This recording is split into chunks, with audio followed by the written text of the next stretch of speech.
Hello बच्चों, कैसे हैं आप लोग। मेरा नाम है शिवम सिंह चौहान और फिजिक मैट्रिक क्लासेस में आप सभी का स्वागत है। तो आज मैं ट्रिग्नोमेट्री का टॉपिक डिस्कस करूंगा जो कि मैथ्स का टॉपिक है। और ट्रिग्नोमेट्री एक ऐसा टॉपिक है जो क्लास 10th में भी आपको मिलेगा, 11th 12th में भी आपको देखने को मिलता है। तो हम लोग इसको अच्छे से समझेंगे एकदम बेसिक से कि किस तरीके से हम लोग ट्रिग्नोमेट्री को अच्छे से कर पाएंगे, उसके क्वेश्चंस को कैसे कर पाएंगे। तो अब हम लोग क्या करते हैं, एकदम बेसिक से स्टार्ट करते हैं, ट्रिग्नोमेट्री के फॉर्मूले से स्टार्ट करते हैं। ओके, जैसे कि हमारा आज का टॉपिक क्या है, ट्रिग्नोमेट्री है। क्या बेटा है, ट्रिग्नोमेट्री। तो अगर मैं ट्रिग्नोमेट्री पढ़ने जा रहा हूं तो कुछ उसके फॉर्मूले हैं, बिना उसके ट्रिग्नोमेट्री के क्वेश्चंस आप नहीं कर पाएंगे। जैसे हमारे 6T रेशियो है। टी रेशियो का मतलब होता है ट्रिग्नोमेट्री रेशियो है, जो आपको पता होना चाहिए। 6 हमारे टी रेशियो, 6 हमारे त्रिकोणमितीय अनुपात हैं, जिसमें से सबसे पहला है कि साइन थीटा इक्वल टू क्या होता है, साइन थीटा इक्वल टू होता है 1 अपॉन का कॉसेक थीटा। ये मेरा पहला हमारा टी रेशियो है। दूसरा हमारा होता है कॉस थीटा इक्वल टू क्या होता है, 1 अपॉन क्या होता है बेटा, सेक थीटा होता है। और तीसरा होता है हमारा टैन थीटा होता है। टैन थीटा क्या होता है, 1 अपॉन का कॉट थीटा। समझ में आ रहा कि नहीं आ रहा। तो यानी साइन थीटा इक्वल टू क्या होता है, 1 अपॉन कॉसेक थीटा, और कॉस थीटा होता है 1 अपॉन सेक थीटा, और टैन थीटा क्या होता है 1 अपॉन कॉट थीटा। तो अगर हम इसी का रेसिप्रोकल कर दे, यहाँ पे उल्टा कर देंगे, तो अगर कॉसेक मैं इधर भेज दूं तो साइन इधर कर दूंगा, तो कॉसेक थीटा इक्वल टू क्या हो जाएगा बेटा, 1 अपॉन का साइन थीटा। फिफ्थ क्वेश्चन बताते हैं। तो अगर हम सेक थीटा निकालेंगे तो सेक थीटा की वैल्यू हमारी क्या हो जाएगी, 1 अपॉन का कॉस थीटा हो जाएगा कि नहीं हो जाएगा। अगर मैं यहां से कॉट थीटा की वैल्यू निकालूंगा तो कॉट थीटा हमारा क्या हो जाएगा, 1 अपॉन का टैन थीटा।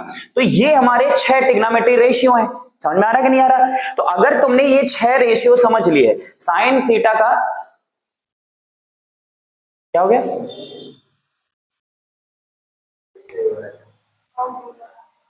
ओके ओके, चलिए कोई बात नहीं है, ठीक है। तो साइन थीटा की value 1 upon cosec theta, cos theta का 1 upon sec theta, tan theta का 1 अपॉन कॉट थीटा, कॉसेक का 1 अपॉन साइन होता है उल्टा, सेक का होता है 1 अपॉन कॉस, और कॉट का होता है 1 अपॉन टैन। ये हमारे 6 ट्रिग्नोमेट्री रेशियो हो गए। समझ में आ रहा है बेटा कि नहीं आ रहा। अब हम बात करते हैं कुछ और फॉर्मूले, जैसे कि टैन थीटा का एक फॉर्मूला होता है कि साइन और कॉस के टर्म में, तो साइन अपॉन क्या होता है बेटा, कॉस थीटा होता है। एक तो फॉर्मूला ये होता है हमारा, और दूसरा होता है हमारा कॉट थीटा। तो कॉट थीटा क्या होता है, इसी देखो भाई, अभी मैंने बोला कॉट टैन का उल्टा होता है, तो कॉट टैन का उल्टा होता है, टैन की वैल्यू साइन अपॉन कॉस है, तो इसका उल्टा यानी पलट दोगे तो कॉस ऊपर हो जाएगा, साइन नीचे हो जाएगा, तो कॉस थीटा अपॉन बेटा कितना हो जाएगा, साइन थीटा हो जाता है। आज मैं तुम लोगों को ट्रिग्नोमेट्री के सारे फॉर्मूले, उनका कंसेप्ट अगर एक बार समझ लोगे तो एक बार में ही तुम्हें ट्रिग्नोमेट्री अच्छे से क्वेश्चंस करना आ जाएगा। मेरे को फॉर्मूले नहीं याद होते, अगर फॉर्मूले अच्छे से तो समझ में आ गए, और अगर उसको इस्तेमाल करना मैं सीख गया कि किस तरह से इसको यूज करते हैं, तो आपको ट्रिग्नोमेट्री यकीन मानो पूरी अच्छी तरह से समझ में आने लगेगी। ठीक है, तो टैन थीटा क्या हो गया, साइन अपॉन कॉस थीटा, और कॉट क्या होता है, टैन का उल्टा होता है। टैन का यदि साइन अपॉन कॉस है तो इसको पलट दो, कॉस ऊपर हो जाएगा और साइन कहां हो जाएगा, नीचे हो जाएगा। एक आइडेंटिटी ये हो गई। अच्छा ये बताओ, अगर मैं tan theta into cot theta करूं, देखो ये टैन इधर भेज दो तो cot theta into tan theta है, तो उधर क्या बचा बेटा, 1 हो गया कि नहीं हो गया। तो ये यानी टैन थीटा और कॉट थीटा मल्टीप्लाई में दियो तो उसकी वैल्यू क्या हो जाएगी, 1। अब कुछ हमारी आइडेंटिटीज है, उनको देखो कि इन्होंने करके देखा कि जब साइन स्क्वायर थीटा और प्लस कॉस स्क्वायर थीटा करते हो तो उसकी वैल्यू क्या आती है, 1 आती है। क्या आती है, 1। यानी sine square theta plus cos square theta equal to क्या हो गया, 1। यानी थीटा दोनों में सेम है। अगर थीटा सेम है, अगर साइन का स्क्वायर कर रहे हो, कॉस का स्क्वायर कर रहे हो, उनका सम कर रहे हो, तो वैल्यू क्या आएगी, 1 आएगी। और अभी मैं आपको करके भी बताऊंगा कि वैल्यू 1 होती भी है कि नहीं होती है। और देखो अगली आइडेंटिटी क्या हो जाएगी, अगर 1 प्लस कहीं लिखा हुआ है टैन स्क्वायर थीटा लिखा है, तो 1 plus tan square theta equal to बेटा क्या होता है, सेक स्क्वायर थीटा होता है। कि 1 प्लस टैन स्क्वायर थीटा की वैल्यू क्या होती है बेटा, सेक स्क्वायर थीटा होती है। यानी थीटा की किसी भी वैल्यू के लिए ये एलएचएस किसके बराबर होगा, आरएचएस के बराबर होगा। ठीक है, थीटा अगर मैं यहाँ 45 लेता हूं, तुम खुद देखो, अगर मैं यहाँ थीटा 45 लेता हूं तो टैन 45 की वैल्यू क्या होती है, 1, और 1 का स्क्वायर क्या हो गया बेटा, 1, और 1 प्लस 1 क्या हो गया यहाँ पे 2। आया कि नहीं आया। तो मैंने थीटा 45 लिया था ना, थीटा 45 दिया था ना, अब थीटा यहाँ 45 रखो तो क्या हो जाएगा sec 45, और sec 45 किसकी वैल्यू होती है, इसकी cos 45 का उल्टा, और cos 45 की वैल्यू होती है बेटा 1/√2, तो sec 45 की वैल्यू क्या हो गई √2, और √2 का स्क्वायर करोगे तो क्या आ जाएगा 2। तो देखो LHS इक्वल टू RHS आया कि नहीं आया। इसका मतलब ये जो आइडेंटिटी बनाई गई ऐसे नहीं बनाई गई, इन्होंने कहा थीटा की कोई भी वैल्यू लो उस पे ये कंडीशन सेटिस्फाई होनी चाहिए, तभी ऐसे नहीं बना कि 1 + tan square theta equal to sec square theta हो गया। तो समझ में आए, तुम थीटा कोई भी वैल्यू लो, दोनों LHS इक्वल टू RHS आएंगे ही आएंगे। अब हम लोग बात करते हैं, एक होता है 1+ का बेटा cot स्क्वायर थीटा, क्या होता है 1+ का cot स्क्वायर थीटा, और 1+ cot स्क्वायर थीटा होता है cosec स्क्वायर थीटा। समझ में आ रहा कि नहीं आ रहा कि 1+ cot स्क्वायर थीटा क्या होता है cosec स्क्वायर थीटा। अब ये फॉर्मूले अच्छे से 3 याद कर लो, और इन 3 फॉर्मूलों का इस्तेमाल करके बहुत अच्छे से आप और क्वेश्चंस कर सकते हो। इन्हीं 3 फॉर्मूले का, अभी ये 3 तुम्हें दिख रहे हैं ऐसे, लेकिन इन 3 में भी देखो कितनी बातें छिपी हुई है, ठीक है। तो 6 ये ट्रिग्नोमेट्री रेशियो, ये 3 मेरी आइडेंटिटीज, और 1-2 फॉर्मूले ये हमने जो बताए कि tan थीटा क्या होता है sin अपॉन cos, ये sin और cos के टर्म में होता है, और cot क्या होता है cos अपॉन sin के टर्म में। तो 10th में इतना ही है, 10th की क्लास में इतना कुछ देखने को मेरे को मिलता है, ठीक है। इसका स्क्रीनशॉट ले लीजिए, ठीक है, मैं आगे इसके बताता हूं। ओके, तो स्क्रीनशॉट ले लीजिए, ले लिया, ओके। अब हम लोग क्या करते हैं, इसी फॉर्मूले को और अच्छे से समझते हैं, ठीक। देखो इन्हीं फॉर्मूले को थोड़ा और अच्छे से समझते हैं। जैसे कि यहां लिखा हुआ है sin square theta plus cos square theta की वैल्यू क्या होती है 1। अगर मैं यहां से sin स्क्वायर थीटा की वैल्यू निकालता हूं, तो sin स्क्वायर थीटा की वैल्यू निकालो, sin स्क्वायर थीटा की वैल्यू यहां से निकालिए, ठीक है। तो sin स्क्वायर, यहां से देखो sin स्क्वायर थीटा की वैल्यू अगर यहां से निकालता हूं तो ये प्लस का cos स्क्वायर है, उधर जाके क्या हो जाएगा माइनस का हो जाएगा, तो वहां पे मैं लिख सकता हूं 1 - का cos स्क्वायर थीटा। लिख सकता हूं कि नहीं लिख सकता हूं, लिख दिया। अब देखो क्या 1 - cos स्क्वायर थीटा है, तो यानी a स्क्वायर - b स्क्वायर है कि नहीं, और a स्क्वायर - b स्क्वायर का फॉर्मूला सभी को पता होगा, a - b और क्या होता है a + b, यानी इसको मैं एक बार प्लस में लिख सकता हूं, यानी 1 + cos थीटा, और इसको क्या मैं लिख सकता हूं 1 - cos थीटा। तो कहीं पर अगर मेरे को ये चीज दिखती है 1 + cos थीटा 1 - cos थीटा, तो उसकी जगह पे भी मैं sin स्क्वायर थीटा लिख सकता हूं कि नहीं लिख सकता हूं, अरे लिख सकता हूं कि नहीं लिख सकता हूं, समझ में आ रहा है। अब आगे आओ, अगर मैं यहां से, यानी ये भी इसका फॉर्मूला है 1 - cos स्क्वायर थीटा, और ये भी इसका ही एक तरह से फॉर्मूला है, बनके ही आया ना, इसको मैं कितना ब्रेक कर सकता हूं, और बेसिक ये हमारा फॉर्मूला लगा हुआ था। अगर मैं यहां से cos की वैल्यू निकालता हूं, तो देखो cos square theta equal to क्या हो जाएगा 1 - का, क्योंकि इस बार साइन को उधर भेज देंगे, तो 1 - का बेटा क्या हो जाएगा sin स्क्वायर थीटा।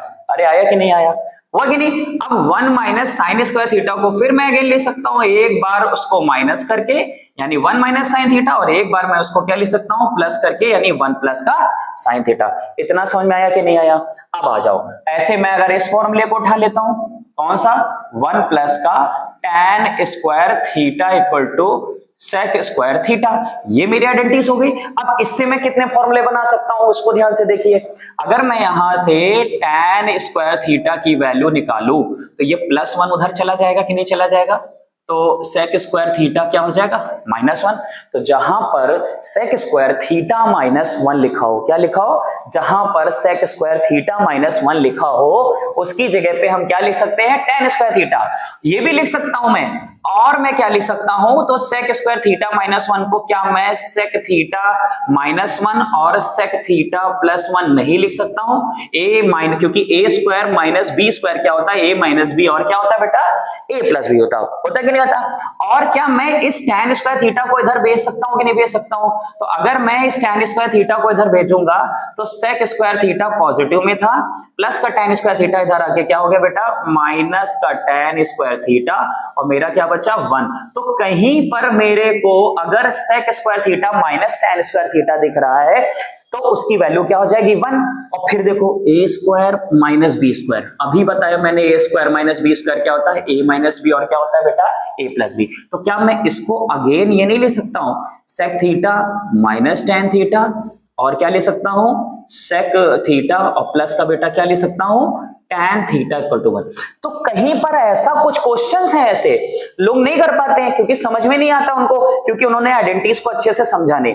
यानी sec theta minus tan theta और sec theta plus tan theta अगर दोनों मल्टीप्लीकेशन में है तो उसकी वैल्यू क्या हो जाएगी 1, क्योंकि a minus B A plus B क्या हो जाएगा a square minus B square और इसकी वैल्यू क्या होती है बेटा 1। अब समझ में आया कि नहीं आया? क्या मैं इसी तरह से इसका भी बना लूंगा, यहाँ पे 1 इसको इधर भेज देंगे cos स्क्वायर थीटा माइनस 1 हो जाएगा। तो यहाँ पे अगर मैं करूंगा तो cot स्क्वायर थीटा की वैल्यू क्या आ जाएगी बेटा, कॉसेक स्क्वायर थीटा माइनस 1 आ जाएगा कि नहीं आ जाएगा? तो कॉट स्क्वायर थीटा है वहां पे ये प्लस 1 उधर जाके माइनस 1 हो गया, तो कॉसेक स्क्वायर थीटा माइनस 1 हुआ कि नहीं हुआ?